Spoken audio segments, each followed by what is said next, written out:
Hola, ¿qué tal? Bienvenidos, un placer estar con ustedes nuevamente. Comenzamos nuestro Economía al Día en Cable Noticias. Ya sabemos que Colombia está creciendo a unas menores tasas que las que se estaban esperando. Eso hace o tiene un efecto, y es que la cartera de morosos aumente en este país. La tendencia es al alza. De hecho, el Banco de la República esta misma semana lanzó como una alerta sobre el nivel de deuda en los hogares colombianos.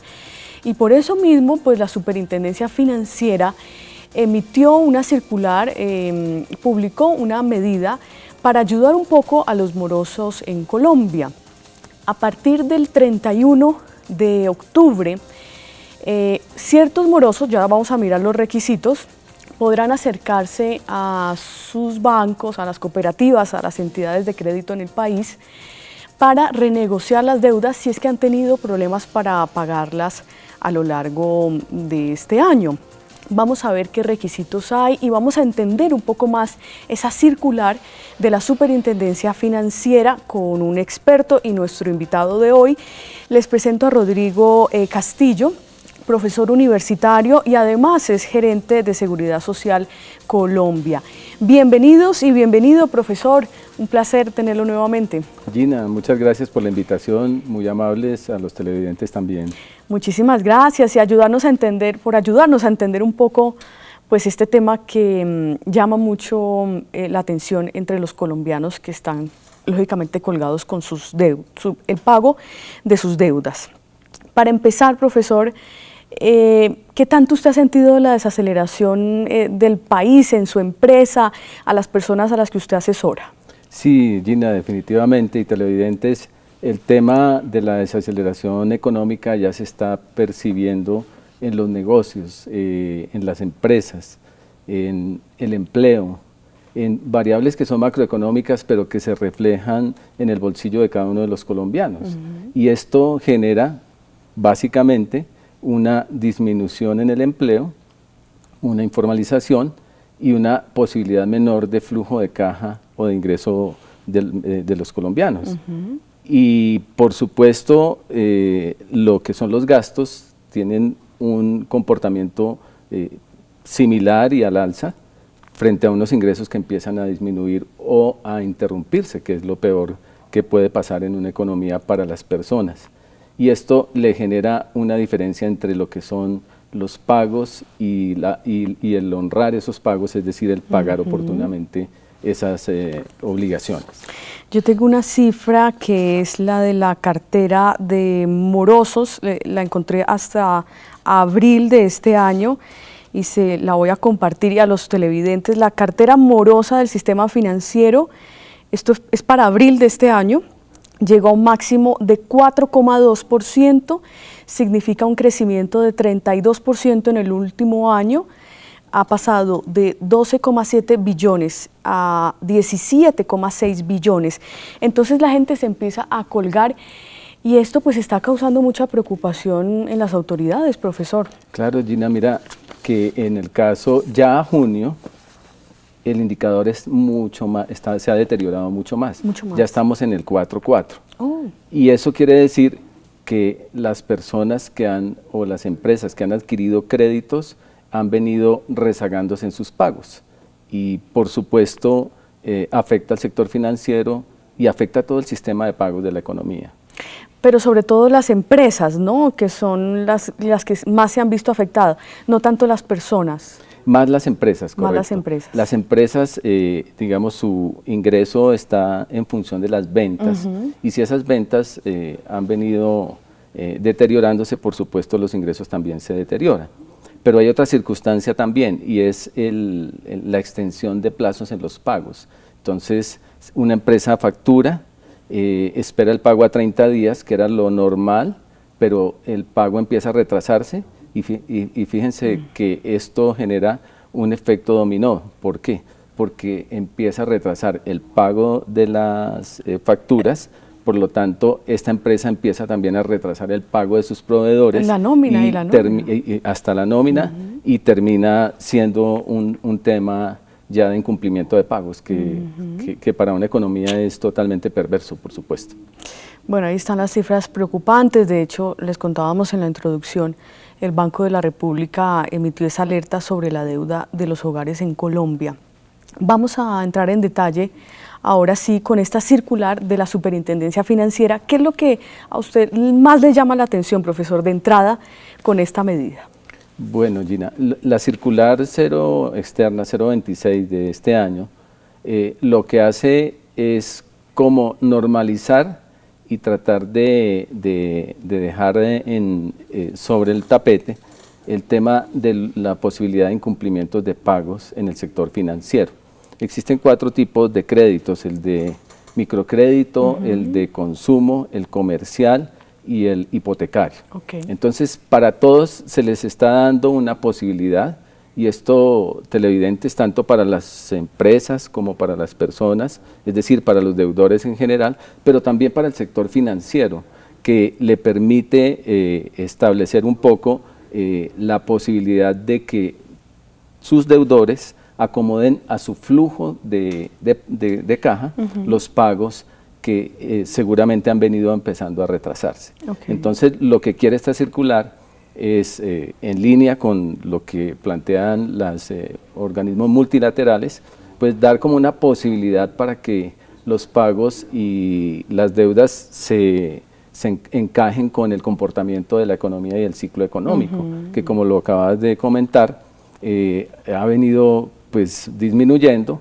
Las proyecciones de crecimiento de la economía han sido revisadas hacia la baja, infortunadamente, y tanto por organismos multilaterales, por el mismo Banco de la República, por el mismo Ministerio de Hacienda, que esperamos que en este año, pues parece que ya pasó lo peor, pero pues nadie lo sabe.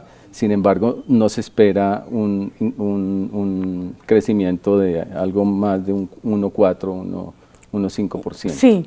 Y para el año entrante, pues parece que no es tan, el repunte tal vez será en el segundo semestre del año entrante, para poder llegar en el 19 tal vez a un 2% de crecimiento, que no es un crecimiento, por supuesto, que envidiaría a nadie para una economía. Bien, entonces vamos a mirar quiénes exactamente se pueden acoger a ese alivio, y vamos a detallar también más adelante algunos términos para nuestros televidentes. Entonces, de entrada, ¿todos los morosos pueden acogerse a esto o solo algunos? Solo algunos. Esto es para, y va a ser de aquí en adelante, no es por un tiempo determinado, sino es una decisión que toma la superintendencia para que los bancos hagan el análisis, pero es para las personas o las empresas que estén digamos, deudores, que en los últimos 6 meses hayan entrado en una mora de 2 o de 3 meses, dependiendo del tipo de crédito. Y lo que hace esa circular es decirle: señores bancos y señores deudores, pónganse de acuerdo, hagan un acuerdo de voluntades, un acuerdo de pagos, que en el sentido de que refinancien el crédito, hagan una refinanciación del crédito, que es diferente, como lo comentabas al principio, a una reestructuración, de tal forma de que ese crédito, que pues ya empezaba o se empieza a ver que ya tiene una morosidad de 60 días o de 90 días, no caiga a un estado de moroso total y que termine siendo reestructurado y con los efectos que ello tiene. Entonces le dice: ustedes, deudores, acérquense a los bancos, hablen con los bancos, señores bancos, escúchenlos, organicen un flujo de pago de acuerdo con el flujo de caja del deudor, para que puedan honrar el crédito y lo puedan pagar. Esto implica, por ejemplo, aumento de tiempos, por ejemplo. Ok, entonces, para ir aclarando a nuestros televidentes, es para los últimos 6 meses, ¿cierto? En los últimos 6 meses, discúlpeme. Entonces, que en los últimos 6 meses hayan incurrido en mora de alguno de sus créditos. Entonces, en el caso de microcrédito y consumo, que esa mora no supere los 60 días. Los 60 días, es correcto. Ok. Y en el caso de los créditos comercial y vivienda, que esa deuda no supere los 90 Los días. 90 días. Ok, en esos casos pueden acercarse a los bancos o a las cooperativas o a las entidades de crédito en Colombia a llegar a una renegociación. Usted nos decía, esto es diferente a una reestructuración. ¿Por qué? Es diferente para ambas partes y entiéndase ambas partes también el sector financiero. La reestructuración, cuando existe una,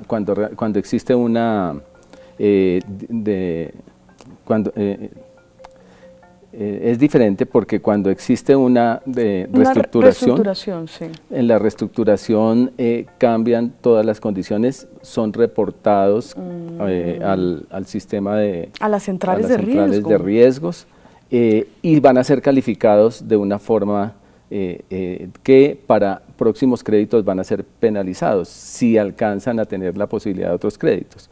Fíjese que en la medida en que lo reestructuran, le van quitando esa posibilidad al sector financiero para acudir a otro crédito que le permita seguramente financiar nuevos proyectos o nuevos consumos, etcétera.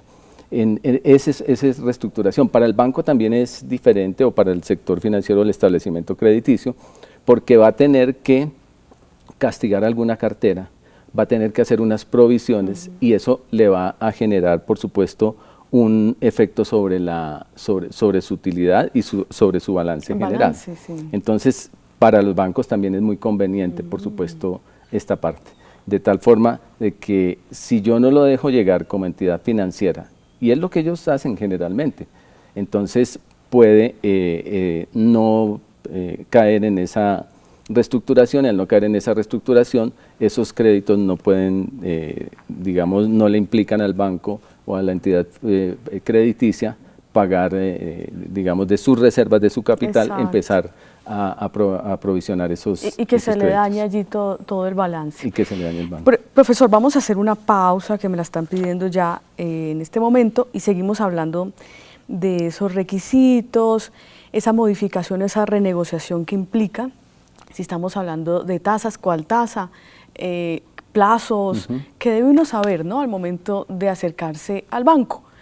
Hacemos la pausa y ya continuamos.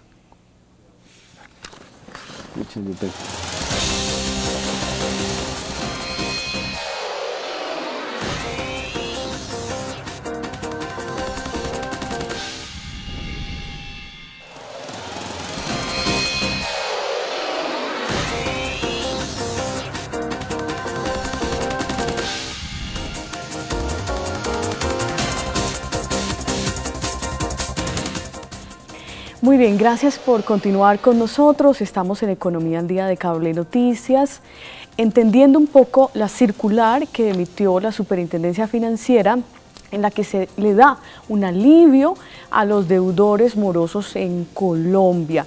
¿Cuáles son los requisitos? ¿Quiénes se pueden acercar a los bancos, a las cooperativas, a hacer la renegociación, que es diferente a una reestructuración? Ese es el tema con el que nos estábamos yendo hace un momento a la pausa. Estamos con Rodrigo Castillo, profesor universitario y también gerente de Seguridad Social Colombia. Profesor, aquí me surge una duda. En el momento en que, por ejemplo, yo tengo un crédito comercial o de vivienda, si yo me paso de los 90 días, ¿necesariamente ya entro a una reestructuración? Necesariamente ya entra una reestructuración porque como moroso y no pudiendo acudir a esta circular para normalizarse y redefinir plazos, entonces lo van a calificar de una forma diferente. Y entonces lo van a llamar es para una reestructuración que es diferente. Sí. Ok, muy importante.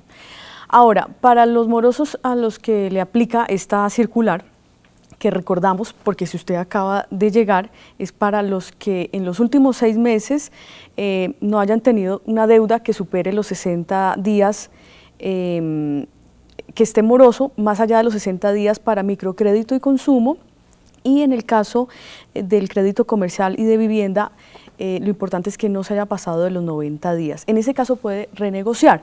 Ahora, uno que renegocia con el banco, ¿exactamente qué? Bueno, es libre entre las partes y por eso se llama un acuerdo de pago, en donde las voluntades se van a expresar en un documento jurídico y se van a establecer nuevas condiciones. Generalmente no hay cambio de tasa, lo que induce un poco las circulares a un cambio de plazo para ajustar los flujos de pago a los pagos del crédito y para hacerlo cumplidamente y oportunamente. Eso indica entonces que, pero podrían hacer digamos, en una unificación de créditos. Si yo tengo varios créditos, podría llegar a hacer una refinanciación del crédito, incluyendo cambios de tasa. Fíjense, Gina y televidentes, que por ejemplo, esto también pretende, pienso yo, detrás de todo, acabar con un poco la competencia entre los bancos de compra de cartera. Yo no sé si a ustedes, alguno de los televidentes, seguramente ya lo han llamado y le dicen, mire, usted tiene crédito de consumo en una tarjeta de crédito, entonces podemos comprarle esa cartera con una tasa menor. Y eso pues está sucediendo. Y le abren una tarjeta de crédito y le envían todo y eso está pasando entre las entidades financieras. Para las entidades financieras, por supuesto, no es tan bueno. Para los televidentes y en este caso para los deudores, por supuesto que sí.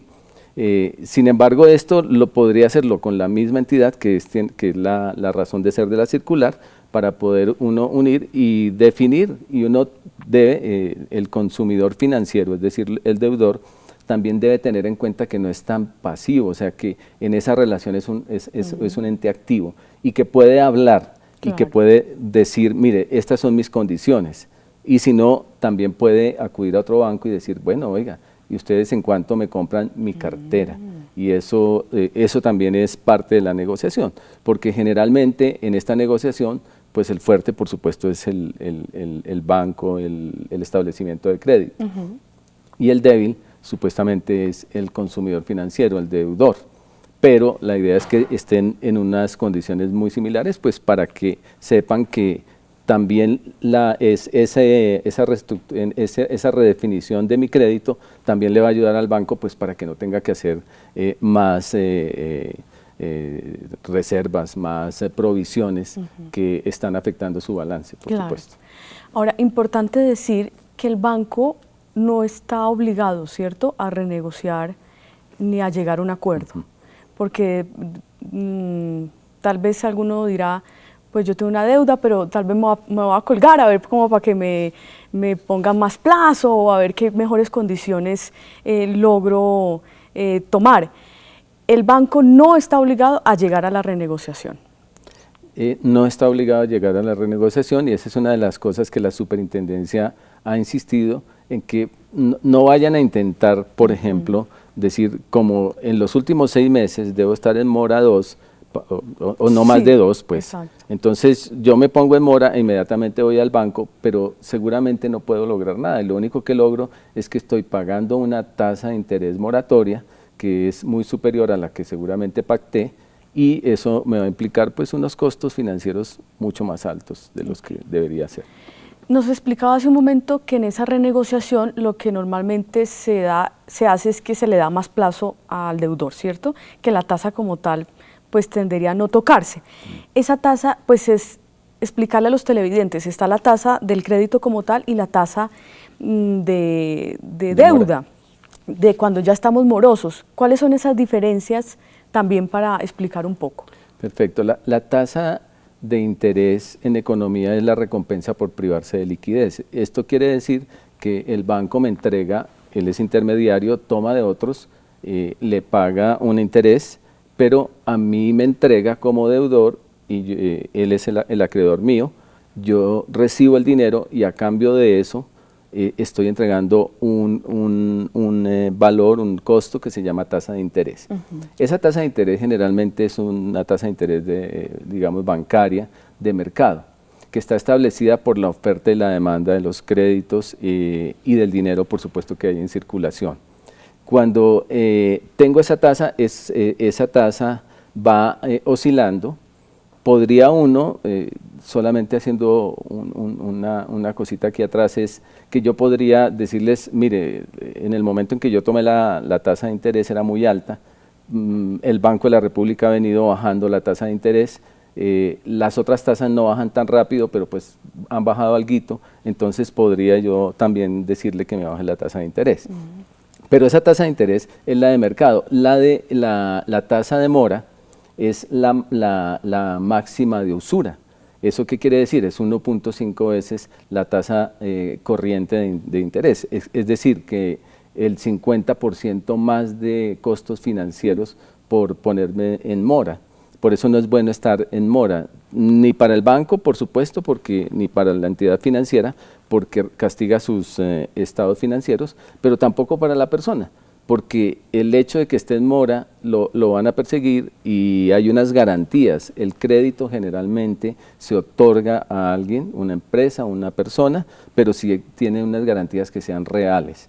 Y en esa medida van a aplicar sobre esas garantías, un codeudor, una hipoteca. Entonces al final pues va a tener que pagar. Lo que pasa es que seguramente no lo va a pagar inmediatamente, y entonces al pagarlo va a reconocer una tasa que está, digamos, la máxima que permite el sistema, la ley, que sería la tasa de usura, que es 1.5 veces más que la tasa bancaria corriente, y eso es el 50% más de interés. Esa tasa de usura está casi en el 32%, ¿no? Efectivo anual, que es, como nos contaba, la más alta. Entonces, la recomendación un poco a los televidentes también, profesor, antes de ir finalizando, uno cómo sabe hasta qué punto endeudarse, qué tener en cuenta antes de adquirir una deuda, sobre todo en estos momentos pues, de incertidumbre mirando a futuro.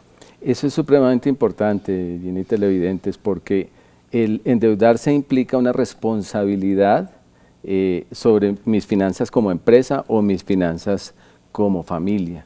¿Y eso qué quiere decir? Que cuando tengo un crédito, lo que estoy es adelantando es un consumo, unos ingresos para consumirlos. Entonces, si yo estoy adelantando unos ingresos es porque voy a tener esos ingresos.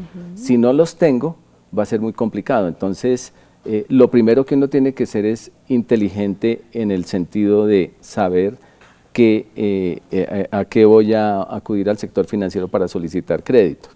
Mal haría solicitando un crédito de consumo para irme a un viaje con la familia y volver y no tener con qué pagar absolutamente nada. Pero bien haría en hacer un crédito que me permita generar un proceso productivo que sea rentable y de esos ingresos yo pueda pagar el crédito. Entonces es totalmente diferente. Entonces pensemos en eso. Cuando yo ya entro en un problema de ingresos, porque perdí el empleo, por ejemplo, pues yo tengo que establecer como un norte de en qué momento me voy a emplear o cuándo voy a retomar esos ingresos o de qué otra forma voy a retomar esos ingresos. Porque seguramente podrá 2, 3 y tal vez 6 meses y un año con el crédito que tenga, pero ya después no voy a hacerlo. Y que me marquen en el sector financiero, de todas formas es un complique, porque acuérdense que por ley de habeas data, si yo estoy en mora en un crédito, me van a marcar por el doble del tiempo. Y si estoy en mora hasta 2 años, me van a marcar hasta 4 años en ese caso. Repitamos esa última parte para finalizar, profesor, porque ese es un tema también que interesa mucho a los televidentes, lo de habeas data. Entonces, la habeas data le dice, bueno, lo máximo que lo van a tener en la central de riesgo son 4 años, pero el sistema lo que dice es, si yo duré 6 meses en mora, voy a estar en el sistema marcado con 12 meses de mora, es decir, con el doble. Siempre el doble. Siempre el doble. Cuando ya llego a 2 años o más, pues me van a marcar por 4 años. Y registrarlo en 4 años en el sector financiero implica varias cosas. Primero, que le nieguen un crédito que seguramente lo va a requerir por una actividad productiva que tenga o una necesidad. Segundo, en el hecho de que lo marquen también, le van a prestar seguramente, pero con una tasa mucho mayor, porque ya es un riesgo y eso implica que usted esté calificado no como un buen deudor y un buen cliente, sino seguramente como un cliente de riesgo que hay que cobrarle más. Importante, ya nos tenemos que ir, profesor. Importante también, se olvidó allí la aclaración, los que ya están reportados en la central negativamente con esta medida, pues ya no lo van nada a exceptuar y están ahí. Pues profesor, muchísimas gracias. Era Rodrigo Castillo, profesor universitario, gerente de Seguridad Social Colombia. Le agradecemos muchísimo, profesor, gracias, sus muy amable por la invitación y a los televidentes. Muchas gracias. Y a ustedes saben, muchísimas gracias. Nos encontramos en una próxima oportunidad. La entrevista en YouTube, entran por Cable Noticias, videos, y allí tienen que encontrarla próximamente. Nos encontramos nosotros también la próxima semana. Un placer. Hasta pronto.